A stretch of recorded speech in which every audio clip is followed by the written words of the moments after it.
All the stuff I got from garage sales. Today. Dreamcatcher or Suncatcher thing. Price was $2. Beads and stuff. For arts and crafts.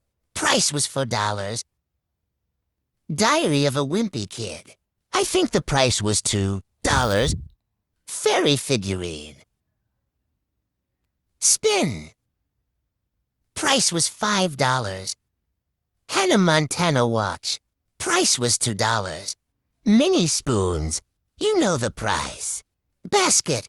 I think $2. Bracelets. 50 cents each bracelet. Pink Crocs I have to wash. Maybe $2.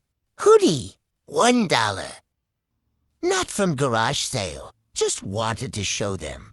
I wanted another porcelain doll to start a collection, but I don't have enough space in my room. Got both dolls from thrift stores by twins.